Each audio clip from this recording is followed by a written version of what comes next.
I am joined today by my dear friend, Ally Hieronymus.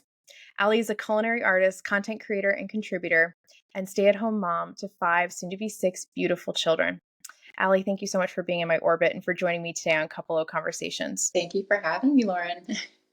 Well, I'm so excited to talk to you today about what it's like to work in the home, raising all these great souls. Before we get into that, though, walk me through your journey. So, walk me through from when you left school to today. How did you get to where you are? Gosh, so yeah, I worked in retail for a long time. I was a merchandising director for a few stores selling women's clothing. So it was fun. I got to like set up all the new clothes and make it look pretty. And then after I got married, I was really just looking to have some kind of income, but also be able to have a family as well. So I started to do more of what I was trained to do at school, doing wedding cakes. It was like a labor of love, like for real. Like I I loved it. It was gratifying to see someone be like, "Oh my gosh, it's so beautiful."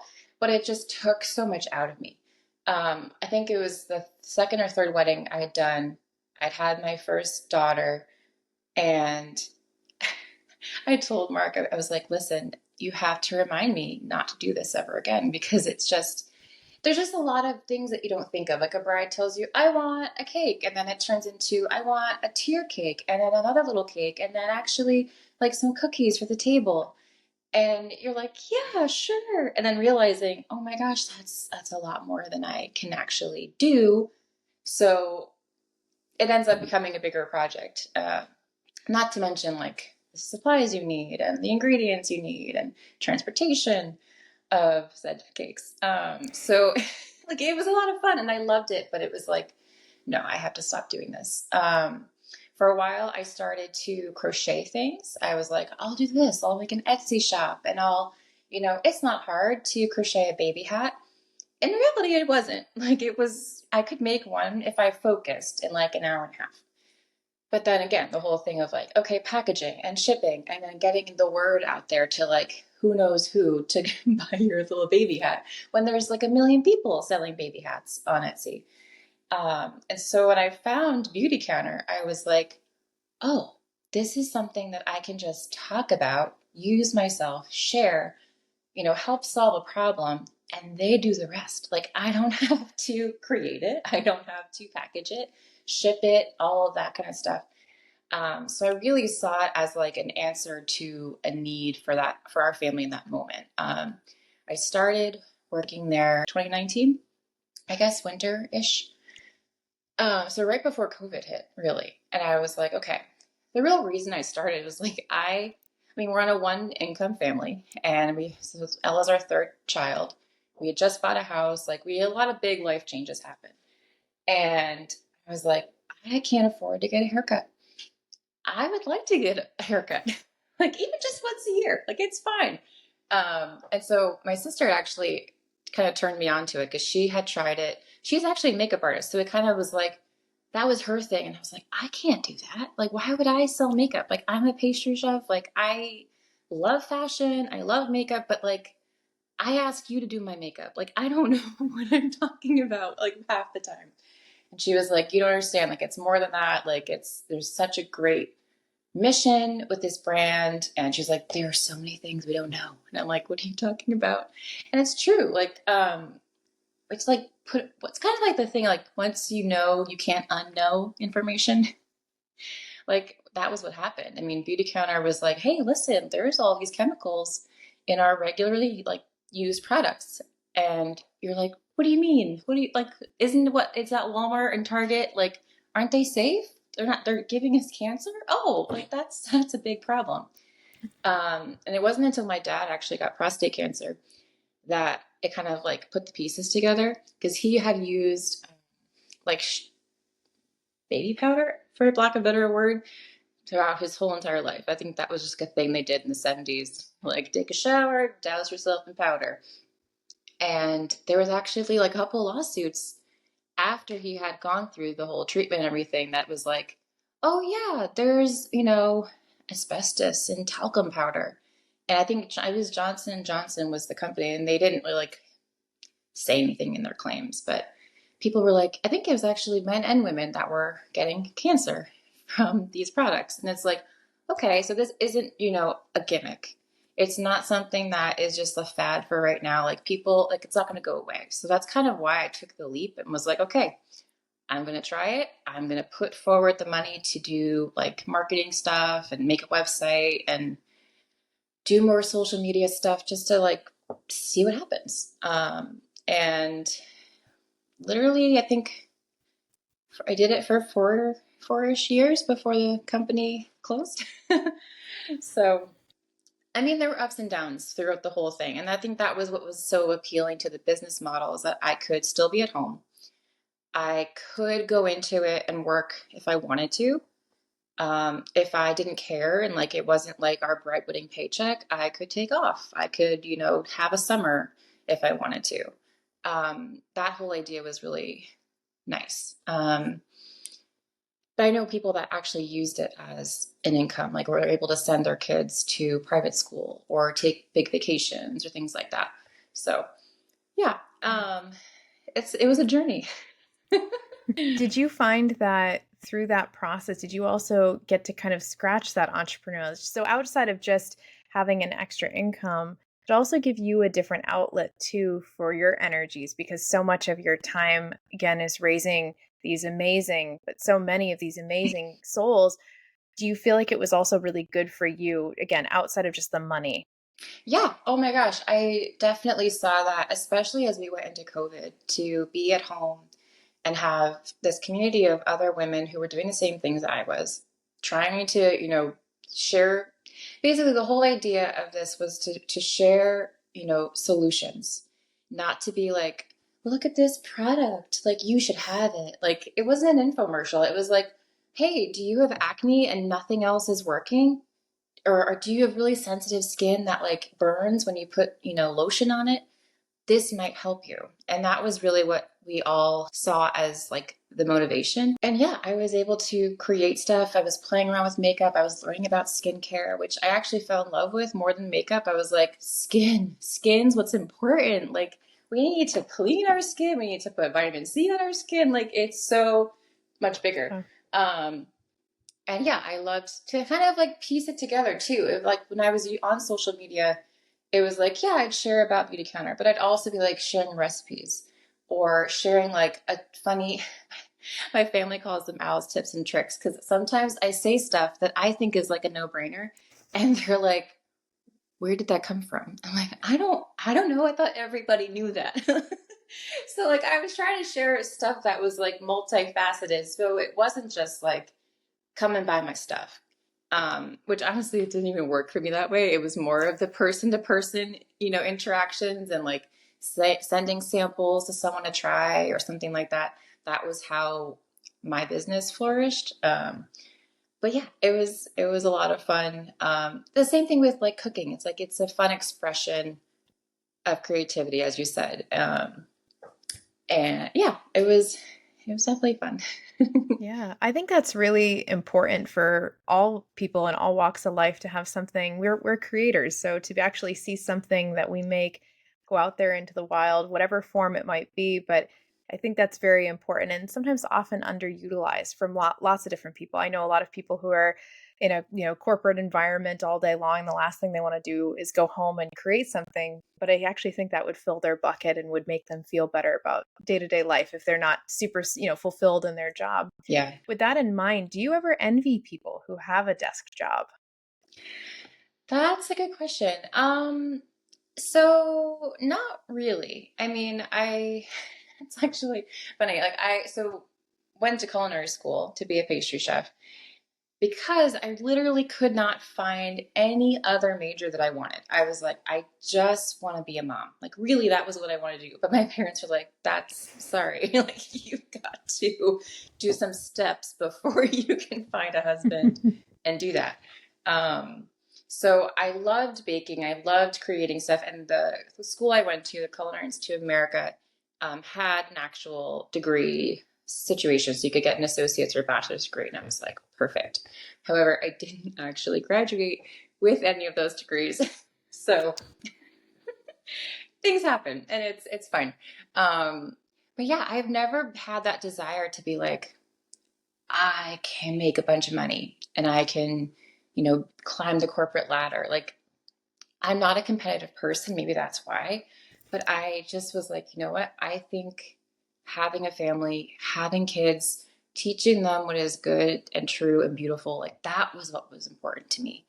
Um, Now, to say that, like, do I sometimes look at my husband and say, you had a very quiet ride home, and, or like, you got to say, like, oh, I have to stay late for this, and this. And it is like automatically kind of assumed that I'm going to stay with the kids. Like, sometimes it's a little bit like, okay, but we have different roles, we have different vocations. Like, it's more of that like immediate emotional reaction, but not like truth.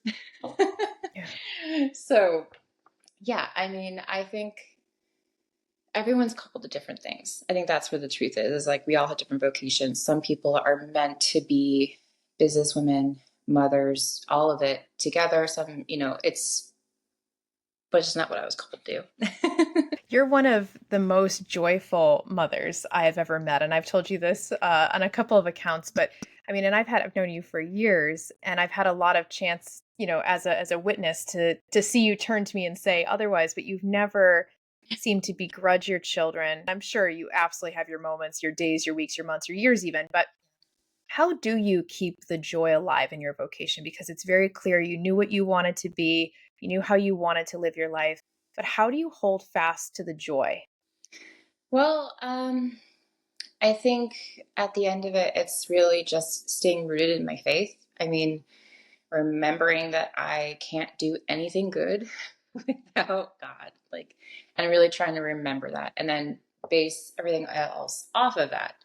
Um, I mean, yeah, there's moments where I'm like, just like, I just need a break. There's always moments like that. But yeah, the kids are a gift. And I think that there is such a culture, this narrative, I guess, to say, of that you can't have both, like that children are a burden, like they take away your whole life, like you can't have joy and dreams and all that and be a mother, or a father or whatever I mean, like it's like parenthood is hard, but it's like the type of hard that has a better, like a good result. I mean, it's not easy. I think that's really what it is. It's like having every day being like, okay, I'm going to try a little harder today and I might fail, and I might have to say sorry to my own children of like, I messed up. I yelled too much, or I, just like checked out. But it's like, okay, well, tomorrow I'm going to try harder. Just the same way as I ask them to be like, tomorrow don't hit your sister. Like, we have to also do that. And not say, okay, I had one bad day, then I'm not meant to be a mother. I'm in the wrong vocation. It's like, no, we are all like, we're not perfect people. So we make mistakes, we fail, but like, isn't it better to fail with a family behind you and people to help you, like to raise you back up, than to be alone and scared? I think that's the thing. It's like people are really just fearful. And it's like when you take a leap of faith, it's like God catches you. He'll give you the tools, he'll give you what you need to succeed because he made us, he loves us. Like that was the whole reason. So yeah, You're actually quite abnormal in today's day and age, being, and we're peers, so I can say this, but being as young as you are and having as many children as you do you ever feel misunderstood or discriminated against out there in the world when you go out in public with your children? How is that experience like for you? oh, absolutely. I mean, it happened the other day. There was traffic on a highway, so our road is sometimes like a throughway, and there was traffic, and people were just like this, like looking out the window as they saw our kids playing in the yard. I mean, the times I've gone to Costco and people are like, "Are all those kids yours?" And I'm like, I never have good comebacks, so I'm just like, "Yeah," and I walk away. You never go, Like, no, I just like all the borrowed them. teachers were like, no, no, no, I took them. Like, what would you say? Like, people sometimes, I guess, just don't know to be quiet, like to not say anything. It just like comes out. Oh my gosh, yeah. People, we have gotten, even like after having 4 kids, they were like, don't you know how that happens? And it's like, yeah, yeah. I do like we I have a friend who says like when people say things like that, just say, yeah, it's a sign of a happy, loving marriage. And I'm like, you know what? That's a good one. I should remember that more. But yeah, people definitely look at us a little bit funny. We now have a big van, and I have had people literally come up to like the inside of like the trunk as I'm like loading in groceries. And like, wow, this is a really big van. I've never seen anything like it. Is it hard to drive? And I'm like, no, I I do fine. Actually, it's a little slow for me. Like, it's just it is surprising. Well, I think what is happening now is like we had generations ago where it was so common. Like my grandfather was one of 12. Like that was what happened. And actually it was funny when I met Mark and his family, I was like, well, I'm sorry, what? You have how many siblings? Like, because I'm one of three. So I thought that was like the norm. Like I only have, our family's Italian, but we actually just have like these little chunks of like two kids, three kids. Like it's a little bit, smaller. So at first when I was like, wait a minute, people do this? Like this is something that's normal. And I was so attracted to it because I love the idea of family. And I love, honestly the support that you have, especially as like your parents get older and like you're left with your siblings and like right now, like all of my siblings are married. They all have kids. And I love seeing our kids together and having those relationships as cousins. I feel like that it's wonderful. So even though yes, the culture of the world is like, you're crazy, you need to stop. Like, we're raising little people to be great people as they become adults. Like to make the world better, you have to have good, strong families. And it's like, what better way to do it, I guess. Yeah, but again, not always easy.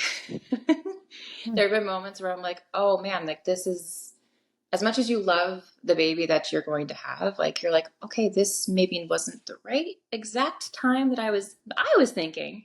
But, again, I am not in charge. So, and it's like looking back, you can't say that my life would be better without this child or that child. Like there was a reason for everything. Um, but yeah, it's like it's both. It's a sacrifice, but it's also like the most amazing thing that you'll do. So, yeah. Yeah. How do you feel about the term or moniker stay-at-home mom? Do you have any strong feelings about that or how it's used today? And is there a better term? Um, Strong feelings, no. However, I have been hearing the other term, which is the trad wife and trad mom. Have you heard of that whole thing? Mm-mm.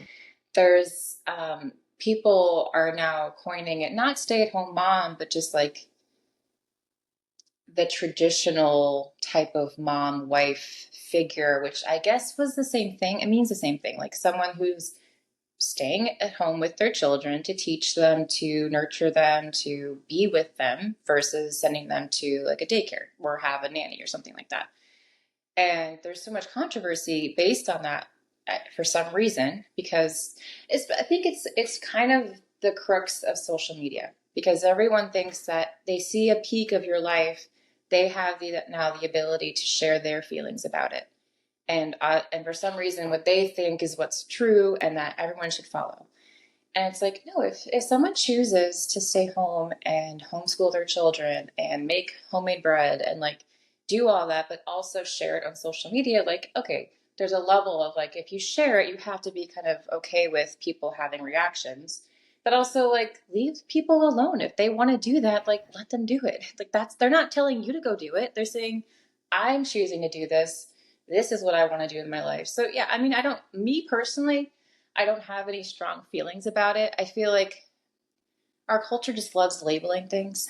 Because, like, really, am I a stay at home mom? No. Do I stay at home every day? No. Do I not do any other work outside the house? I mean, currently, no, but I could. And, like, does that make me a stay at home mom? Does it make me a working mom? Like, not really. So, like, no one really fits, I think, into those labels. Um, it's just silly stuff. Have you ever felt shame when answering, if you've ever asked, what do you do for work? And maybe at the time you don't have a side hustle or something going like that in the traditional sense of a job.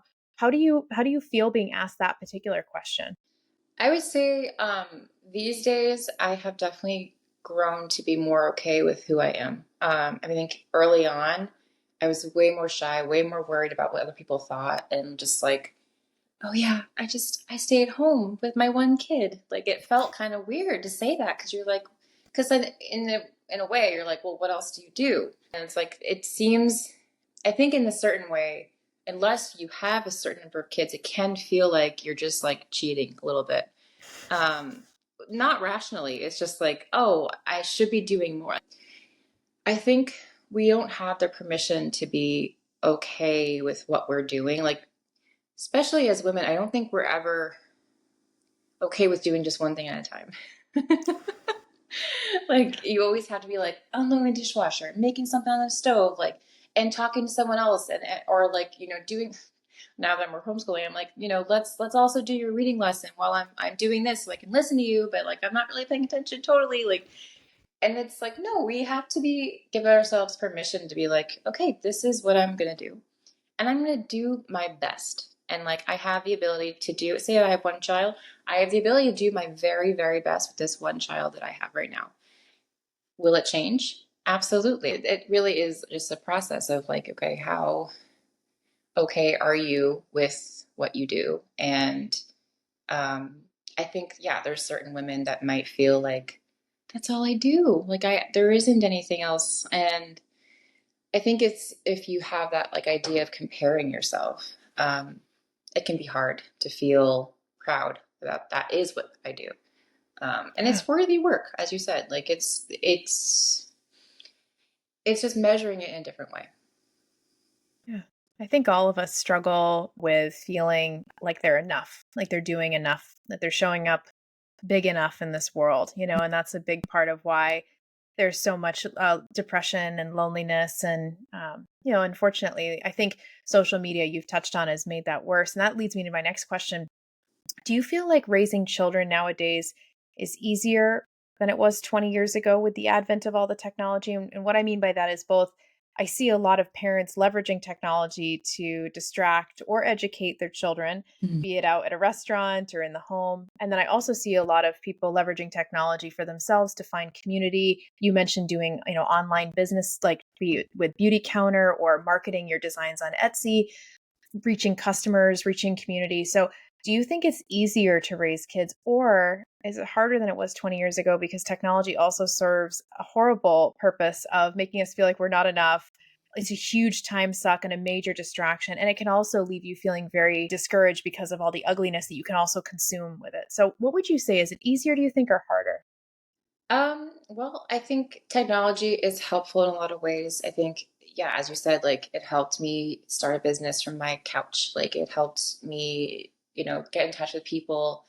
Um, but there's also a reason why I'm no longer on it.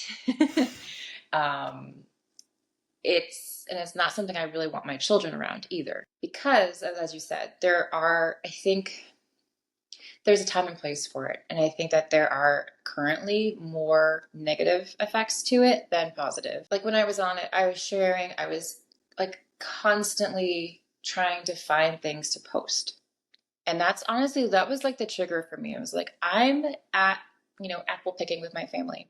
And I'm trying to figure out if I do this, if I do that, if I take this picture, I can share it later. Like in order to be like good at social media, you have to be on it all the time, liking somebody else's post, posting on your Instagram stories, making sure that it's connected to your Facebook. Like you have to be within all these different, facets, and it's exhausting. And it becomes a full-time job. And I was like, I didn't sign up for this. Like, this is not what I should be doing. Like, I shouldn't be on my phone constantly, taking pictures, editing videos, doing all this stuff. Like, it was getting to be too much. And yeah, and then reading stuff and getting like, I have a type of personality where it's like, if I read someone's plight on Instagram, like I will like internalize it and be like thinking about this random person who I don't know and their sad story. And it's like, I understand that sometimes people will share things because they think if I share my story, it might help one other person and that's a good thing. And that's true, but it didn't need to be me. I think that's what I realized. Like I needed to get away from it because it was actually like my dad has a saying, like, don't let things rent space in your head. And think it was renting space in my head. And I needed to detach. And I noticed like that my daughters would like pretend to, talk to themselves and like, this is my makeup today. And like they were pretending to like be me a little bit. And I'm like, they're too little. This is not what I need them to be thinking that this is like what you do. Maybe when they're older, I can share more about it, but like 3 and 4 years old, like that's a little bit too young. And yeah, especially now as my daughters are getting older, reaching the preteen almost phase. Yeah, I don't want them anywhere near it. Like I remember what it's like being a middle school girl without technology. I mean, the closest thing was like instant messenger.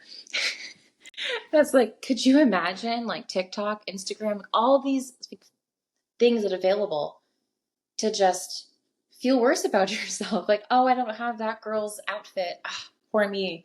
Or, well, look at that cool vacation that they're going to. Like, I don't go anywhere fun. Like, that would just be, oh, it would be a bad recipe.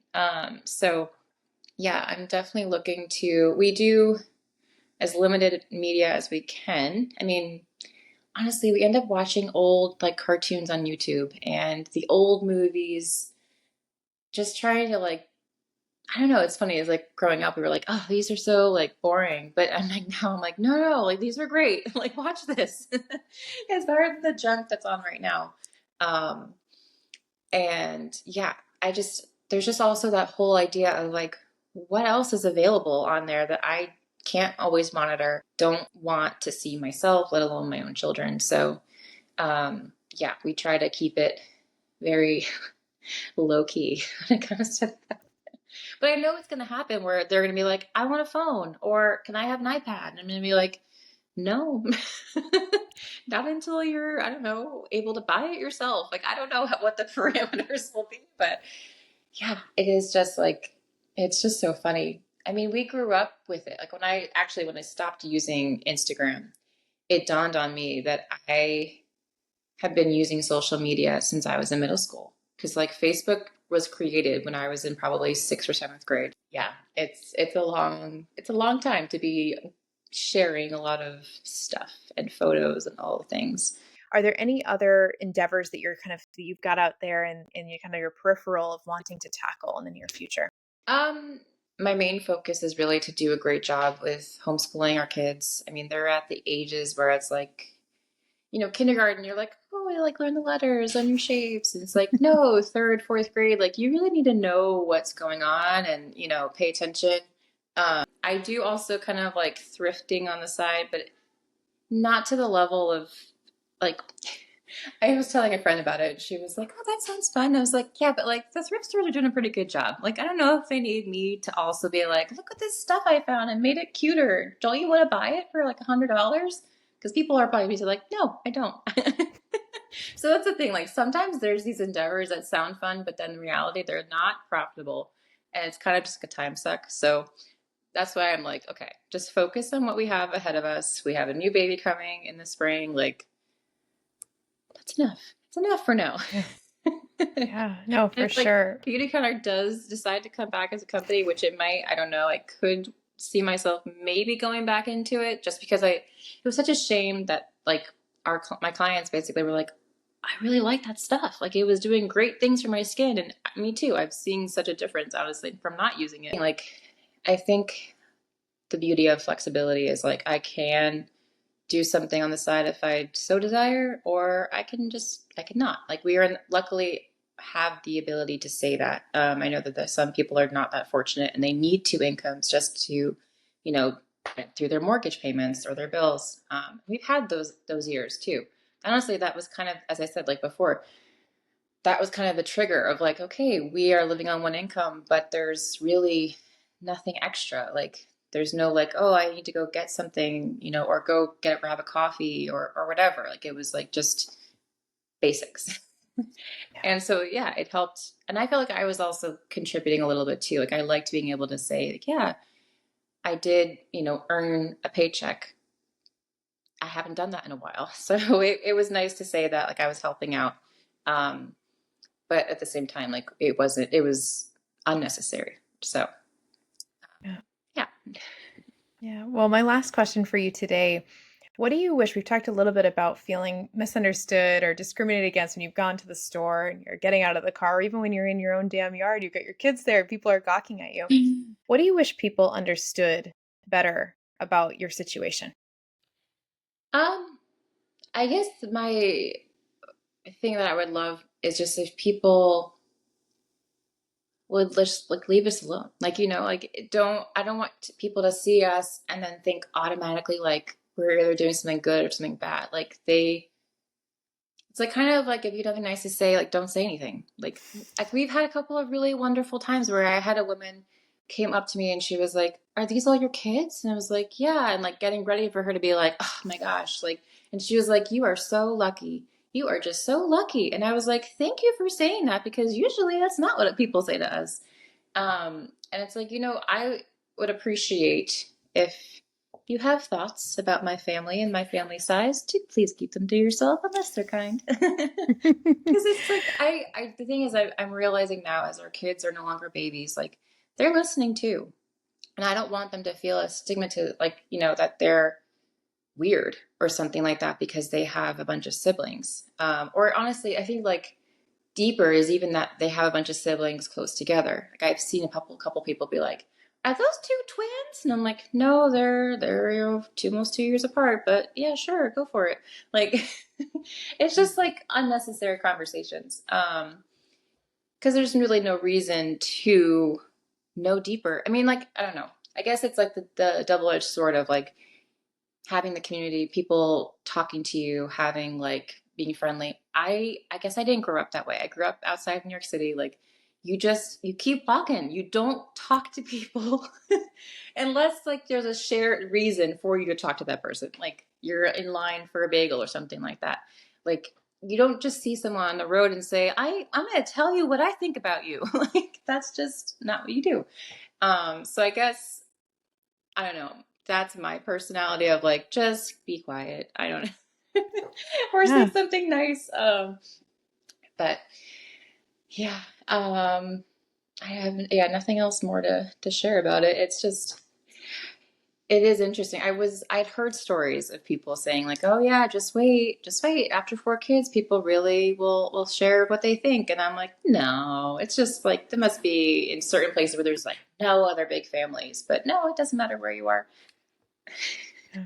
Yeah. Well, I think that's a good lesson that mama raised us right. If you have nothing nice to say, don't say anything at all. But I know I'm biased here because I love you and Mark and your family so much. But I think you guys are doing an incredible job. Peter and I, every time we spend time with you, think, oh, we hope we one day ever have kids that are that happy, polite, lovely. Just you have raised incredible, incredible children. And to your point, you're going to raise them to be incredible adults too. So, Allie, thank you so much for inviting me into what it's like a day in your life because I have not had the experience, and a lot of people will never have the experience of raising that many children while still keeping alive your interests and recognizing that you've really found, and thank God you did, but found a vocation that brings you a lot of joy. Not easy.